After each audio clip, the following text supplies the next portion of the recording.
Olá, crianças, bom dia, boa tarde. Espero que vocês tenham descansado com esse feriado e retornamos aqui ao nosso estudo online, né? Enquanto a gente não pode ainda ir todos se encontrar lá no colégio. Então, hoje a nossa aula será de ciências e nós vamos continuar falando dos animais.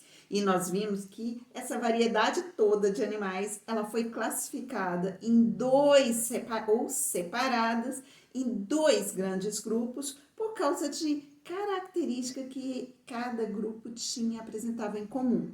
Um é corpo mais mole, ausência do crânio, né? Não tinha um crânio que protege o cérebro, logo esse animal não tinha um cérebro, e não tinha a medula que é protegida pela coluna vertebral. Então, a ausência de crânio e medula vertebral, que é parte do nosso esqueleto. Então, esses animais não têm esqueleto. E são chamados de invertebrados. No outro grupo, eles já apresentam um cérebro que é protegido pelo crânio e que faz parte do esqueleto, o esqueleto de alguns animais, e tem a medula que é protegido pela coluna vertebral, que faz parte dos animais vertebrados, que tem a presença do crânio e coluna vertebral. Muito bem.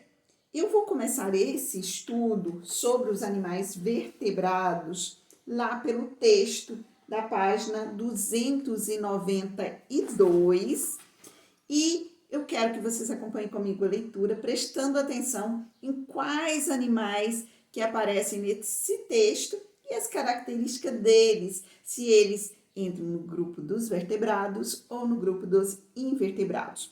Provavelmente você já conhece essa história, esse conto. Vamos lá, a festa no céu. Houve uma grande festa no céu. E logo para ir a essa festa, os animais precisavam se locomover até lá. Como que eles iriam se locomover até lá? Então, entre os bichos da floresta, espalhou-se a notícia de uma festa no céu. Só os animais que voam foram convidados. E eles começaram a fazer inveja aos bichos da terra incapazes de voo. Imaginem, quem foi dizer que ia também à festa? O sapo. Logo ele, pesadão e nem sabendo correr, seria capaz de aparecer naquelas alturas. Pois o sapo disse que tinha sido convidado e que ia sem dúvida nenhuma. Os bichos só faltaram morrer de rir. As aves, então, nem se fala. O sapo tinha seu plano. Na véspera, procurou o urubu e conversaram bastante, divertindo muito o dono da casa. Depois disse: Bem, camarada urubu, eu vou indo, porque o caminho para a festa é comprido. O urubu respondeu: Você vai mesmo? Se vou, até lá, sem falta. Em vez de sair, o sapo entrou na casa do urubu e, vendo a viola em cima da cama, meteu-se dentro, encolhendo-se tudo. O urubu, mais tarde, pegou na viola, amarrou-a a tiracolo e, batendo asas para o céu,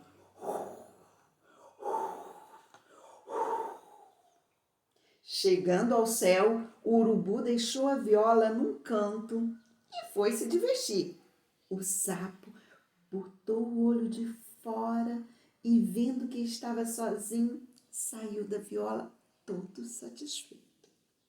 Todos ficaram espantados vendo o sapo pulando no céu. Perguntaram, mas o sapo só fazia conversa mole. A festa começou e o sapo se divertiu. Pela madrugada, sabendo que só podia voltar do mesmo jeito da vinda, Mestre Sapo foi se esgueirando correu para a viola e acomodou-se como da outra vez. Foi saindo. Acabou-se a festa e os convidados foram voando, cada um no seu destino. O urubu agarrou a viola e tocou-se para a terra.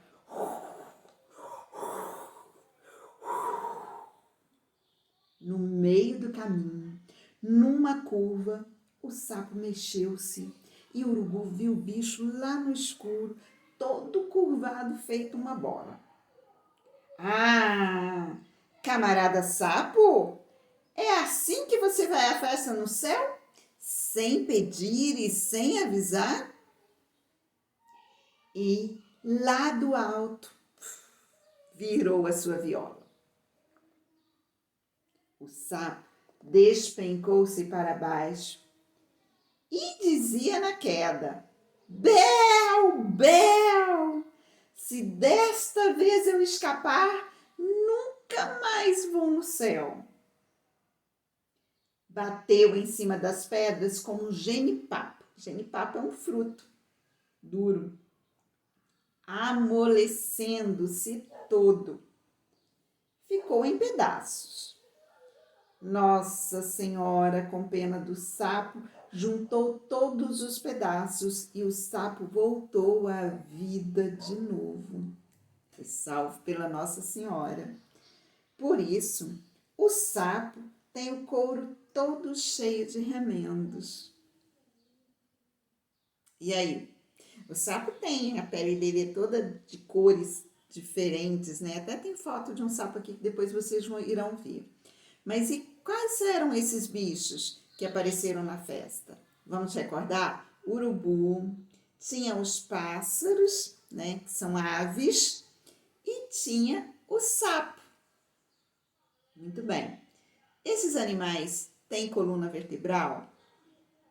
E a cabeça? Tem o crânio?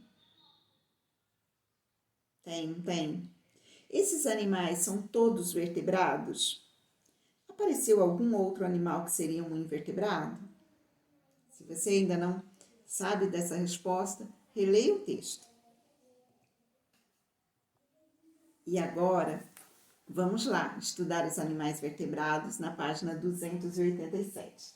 Então, olha só, se a gente tirar um raio-x de um animal vertebrado, a gente vai ver todo o seu esqueleto, né? Aqui está bem simplificado, que é um desenho, não é um raio-x. Mas a gente vai ver que a cabeça, ele tem um crânio na cabeça, tanto as aves como os mamíferos, os peixes e outros, tem um crânio na cabeça. Tem aqui, ó, a coluna vertebral. Esse crânio serve para proteger o cérebro desses animais. E a coluna vertebral serve para proteger a medula, que é onde leva todas as respostas que são dadas no nosso organismo. Se eu quero fazer isso, eu recebi um comando que foi produzido aqui no cérebro. E como que esse comando chegou até a pontinha do meu dedo para saber que o músculo tem que contrair e se movimentar? Chegou aqui, ó, ele foi enviado pela medula. E aí a medula, ela é algo muito importante para a gente. Ela que leva todos esses comandos, então ela precisa ser muito bem protegida. É protegida pela coluna vertebral, pelas vértebras. Cada vértebrazinha aqui, ó, da coluna vertebral protege. Então vamos lá. Esse é o nosso esqueleto e o esqueleto dos vertebrados. Então vamos lá. Gente, eu disse quando estava estudando os invertebrados que ele era a maioria, que eles formavam o grupo mais numeroso no planeta Terra. Muito bem. Então, se ele é o mais numeroso, os vertebrados formam a menor parte das espécies existentes no planeta Terra. Então, para cada 100 animais, a gente pode ter mais ou menos uns 5 apenas vertebrados. Então, é um número bem menor. Mas não é porque ele é um número bem menor que ele não é muito variado. Ele é muito variado.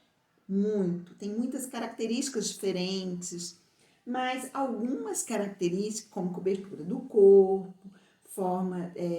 cobertura do corpo, forma de se locomover, vivem, é adaptado a habitats diferentes, a alimentação é diferenciada, mas a forma de respiração deles também é diferente, mas eles têm algumas características em comuns, que principal dessa característica é a presença do cérebro e a medula espinal. Então, essa medula espinal que é protegida por um esqueleto formado pelo crânio e pela coluna vertebral, que foi o que eu mostrei para vocês aqui nessa imagem de novo. Aqui eu tenho o cérebro, que é protegido pelo crânio, e eu tenho a medula espinal, que é protegida pela coluna vertebral. A medula, então, protegida pela coluna. E as diferenças, como já comentei com vocês, é na forma que eles vivem, na forma que eles respiram, na forma que eles, no alimento deles, na sobrevivência deles, na adaptação deles aos diferentes ambientes, na forma de locomoção, no formato do corpo. Então, esses animais, por causa dessas diferenças, eles se agrupam em 5 grupos. 5 grupos. Peixes, anfíbios, répteis, aves e nos mamíferos.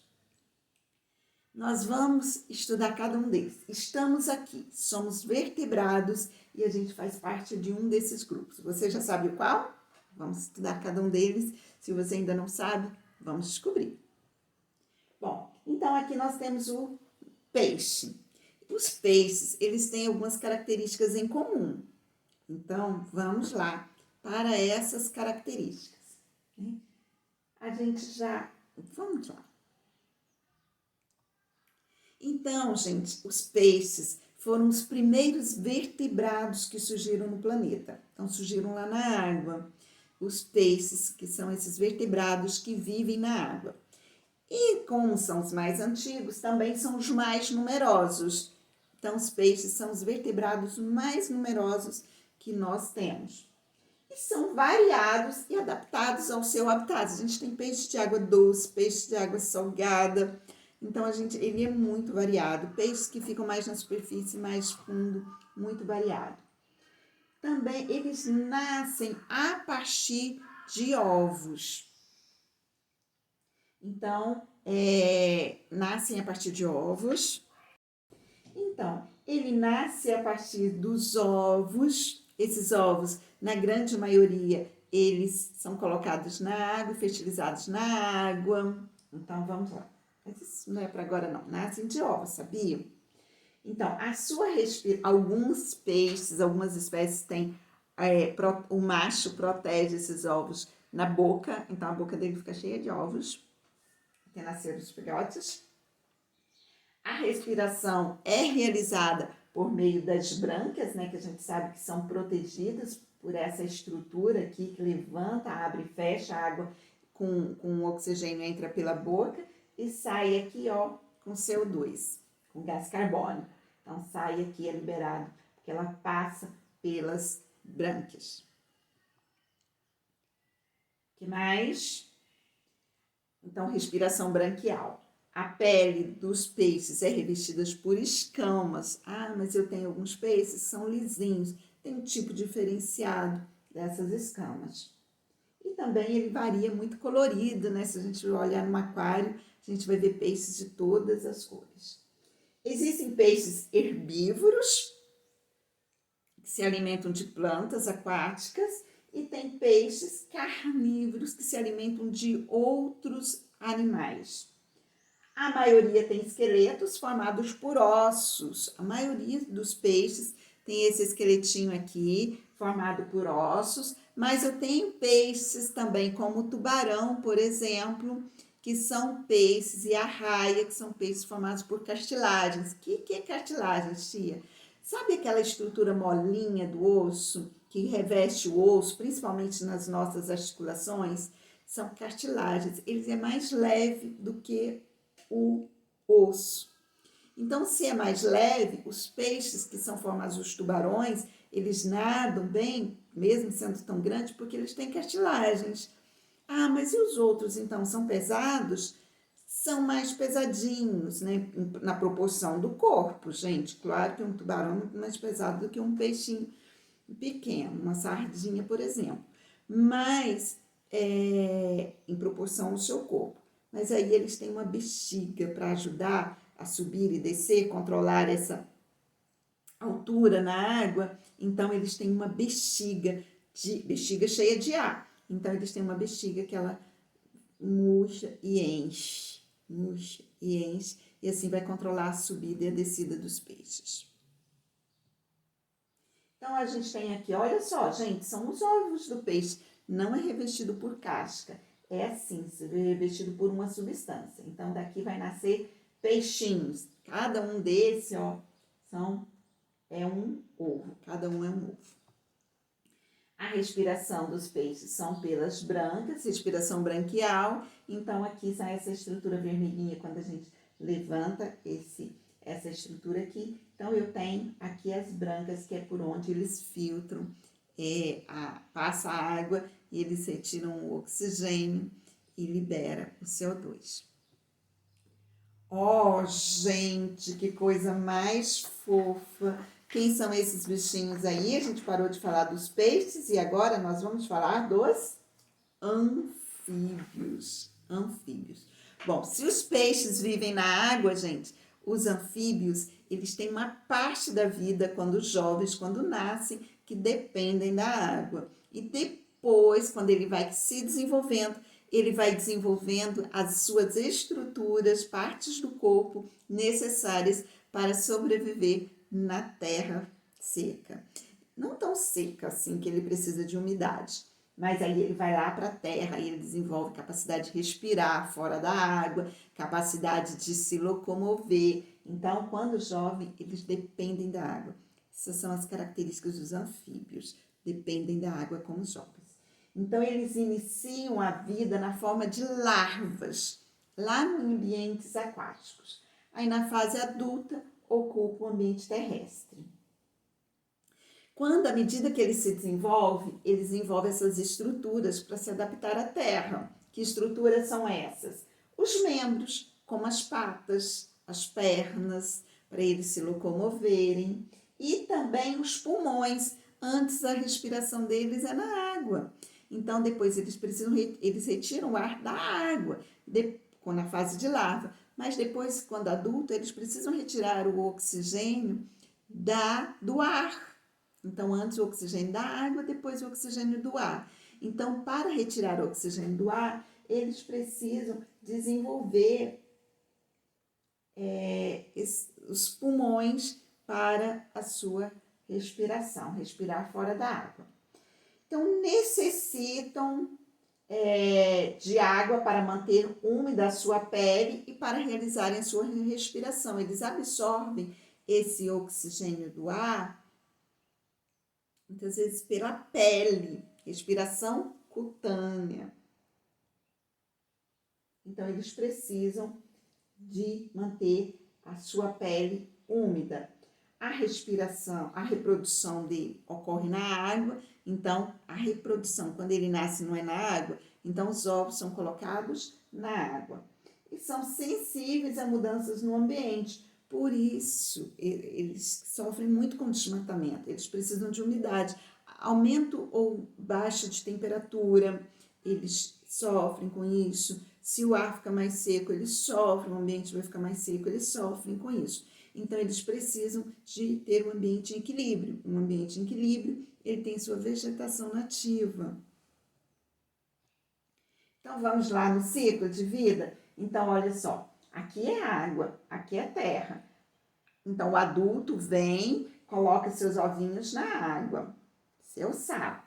Então, aqui o ovo está fecundado, ele vai começar a se desenvolver, forma um embrião, e aqui dentro do ovo, e aqui nasce a larva, que nessa fase é chamada de girino. Então, olha só, ele tem uma cauda, mas ele não tem patas. Aí, quando ele vai se modificando, sofre uma metamorfose, quer dizer, ele vai mudando a sua forma. E aqui já tem as patas, e aqui ele já está prontinho, ó, já faz a sua respiração, retira o ar o oxigênio pelo ar, então ele tem a sua modificação prontinho para vir para a Terra, já é um adulto. Aqui nós temos as salamandras, que elas são anfíbios, então também nasce igualzinho o sapo, nasce lá na água, depois se desenvolve e vai para a terra. Então as salamandras também tem esse corpo aqui, ó, eles gostam de locais úmidos, mantém seu corpo úmido. As salamandras, ela tem um corpo bem alongado, a cauda dela pode ser bem longa e as patas, bonitinha, né? E, gente, as cecílias, também chamadas de cobra cega, mas é uma cobra? Cobra não é réptil? Gente, cecília não é cobra, não é cobra. Ela tem a fase inicial na água, depois ela se desenvolve e adquire um ambiente externo, um ambiente terrestre. Cecília não é cobra. Por que cobra é cega, gente? Olha o olho dela aqui. Esse olho dela é muito pequenininho e a visão dela é muito ruim. Por isso que ela chamada de cobra. E a Cecília recebeu esse nome também de cobra porque ela é um anfíbio que não tem patas. Então, parece cobra e recebeu o apelidinho de cobra cega, né? Mas, gente, cega que não é tão cega assim e cobra que não é cobra. Enfim. Então, tem o corpo alongado, não tem patas e também não tem escamas, como tem os répteis, as cobras. Olha o sapo, gente, com a pele todo, o courinho dele todo remendado, né? Que caiu do céu. Será?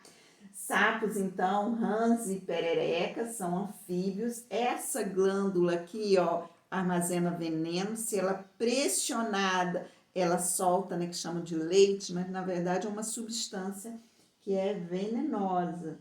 Então, ela é essa glândula venenosa aqui. Mas se não mexer com sapo, tá tudo certo. Faz nada disso. As patinhas, muito fofa, né? Eu gosto. Então, ele, na fase jovem, de larva, ele é um girino. Então, olha só, esse aqui, quando se desenvolver e se tornar adulto, é um sapo. Mas aqui, ó, não tem patas, ele perde essa cauda e vive na água, nessa fase. E vamos lá, os répteis. Esqueci de colocar uma foto dos répteis. Então, os répteis, eles nascem a partir de ovos. Só que, gente, ao contrário dos sapos e dos peixes, os ovos dos répteis, eles têm casca. E a sua pele é seca, resistente e formada por escamas. Os répteis já nascem direto lá nesse ambiente terrestre. Sua respiração é pulmonar. Os dinossauros, que foram extintos há muitos anos atrás, foram os répteis maiores que já encontramos. Então, os répteis maiores que nós já tivemos no planeta Terra foram os dinossauros. Vivem em ambientes aquáticos e terrestres. Locomovem-se por rastejamento, mas alguns são nadadores, né, como o jacaré, algumas cobras, eles têm capacidade de nadar, mas a respiração dele pulmonar, ele precisa subir até a superfície para retirar o oxigênio do ar. Então vamos aí, jacaré, a jiboia, o lagarto, a tartaruga, são exemplos de répteis. Bom, gente, olha uma curiosidade aqui. O que se parece isso daqui? Lembra o quê? Águas, quer dizer, águas vivas, não lembra? Mas, gente, a tartaruga marinha, ela se alimenta de águas vivas. E olha só, quando ela vê uma sacolinha lá na água, ela se confunde, ela acha que é uma água viva. Ela vai lá, e come a sacola de plástica e morre depois por causa dessa sacola. Então, gente, vamos parar lá, essas sacolas que são jogadas aí, ó, na superfície, vão voando, como elas levam muito tempo para se decompor, acabam que muitas delas chegam caem nos rios e vão parar no mar. E aí é um problema para a água viva. Então, aqui tem uma proposta para resolver esse problema, que é trocar a sacola plástica por sacola de tecido. Então, continuando, agora nós vamos para as aves, que têm penas, têm bico para se alimentar. A maioria voa, mas nem todas voam. Tem aves que nadam ou tem aves que correm muito bem, como a ema também, e o avestruz. Então, essas são as características comuns que elas têm. E maioria com capacidade de voar, respiração também é pelo pulmão. Então, vamos lá. A alimentação dela, a gente já viu que tem aves que têm bico com diferentes formatos? Então, esse formato do bico, ele foi adaptado para o tipo de alimentação dela. Por exemplo, imagina uma flor aqui, ó, a flor. O beija-flor, ele se alimenta do néctar que está aqui no fundinho da flor, não tá? Então, ele precisa introduzir o bico para ele retirar o néctar lá no fundo. Por isso que o beija-flor tem esse bico fininho e comprido. A galinha que se alimenta dos insetos, eles precisam lá e comer um inseto. Então, bico fininho, pequeno, curto e curvo. Tem aves que pescam, precisam daquele bico mais largo para ele pescar e comprido. E tem aves que comem carne, como carcará, de animais mortos, que precisam rasgar essa carne. Não tem dente, mas tem bico super forte, curvo, que ele consegue rasgar essa carne. Olha os formatos de bicos.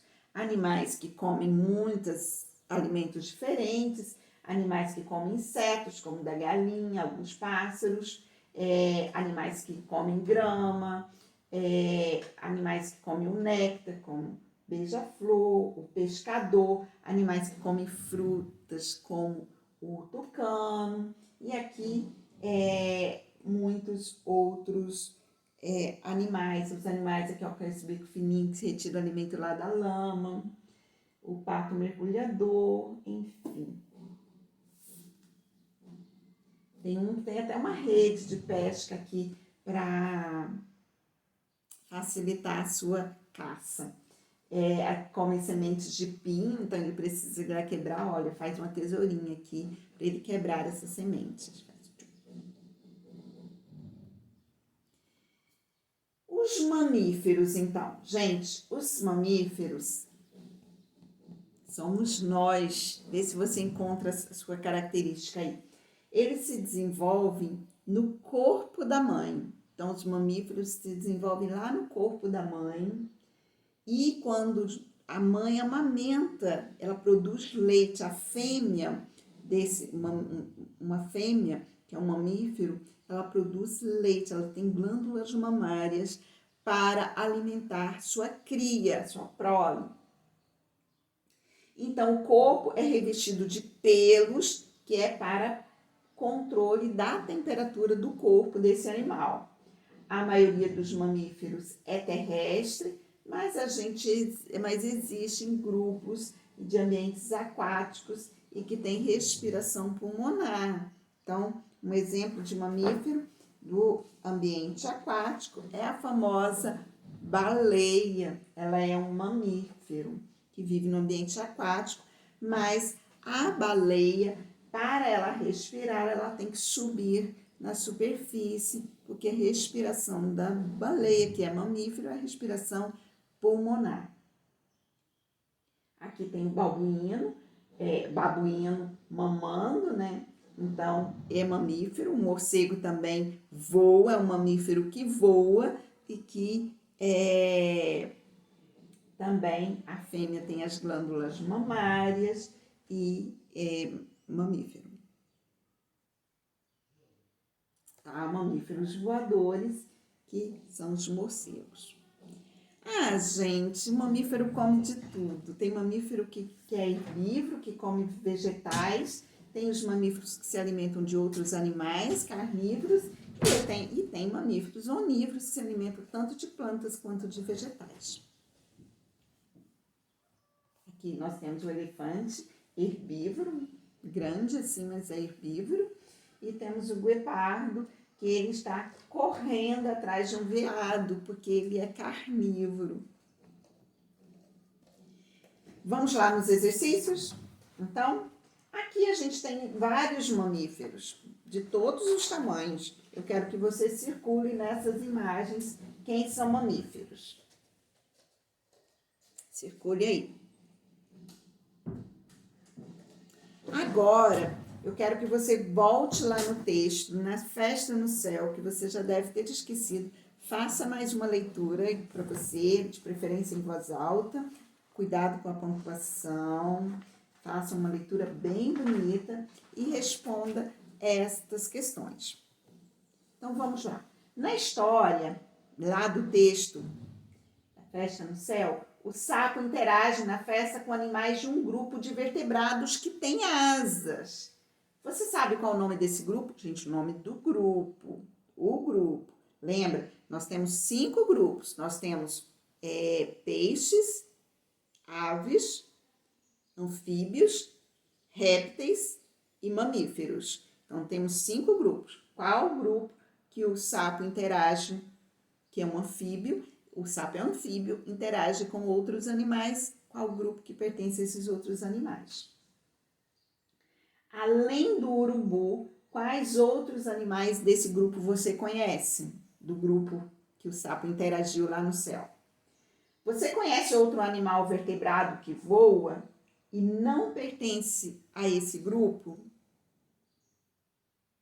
Então, você conhece algum vertebrado que voa, mas não pertence a esse grupo que foi relatado aqui? Um mamífero, por exemplo, que voa. Além do sapo, quais outros animais vertebrados sem asa você conhece? Um monte, né? Então, coloca aí alguns. Pelo menos 5. E vamos lá para a agenda? Gente, não vamos fazer esse exercício, mas na agenda você vai fazer esse exercício proposto, que é um cartaz. Vou explicar. Olha só, você vai pegar numa folha, essa folhinha, 4. Então, pega esse papel, vai fazer nele mesmo. E aí, você vai fazer um desenho. Eu prefiro que você escolha um animal vertebrado que você acha muito interessante. Desenhe esse animal aqui. Gente, não vai fazer um desenho aqui desse tamanho e sobrar o resto da folha sem nada. É desperdício, né? Então, você vai fazer um desenho grande. Use a sua folha, faça o desenho centralizado. Use a sua folha toda. Aqui em cima, você vai colocar o nome desse animal. E aqui do ladinho pequeno, você vai colocar uma ficha desse animal. Como que o corpo dele é coberto, a locomoção dele, como é a respiração desse animal. Você escreve aqui, faz uma ficha aqui do lado e não esqueça de colocar o seu nome. Então, terminamos por aqui. Beijo grande. Finalizamos, então, nosso livro de ciências do grupo 4.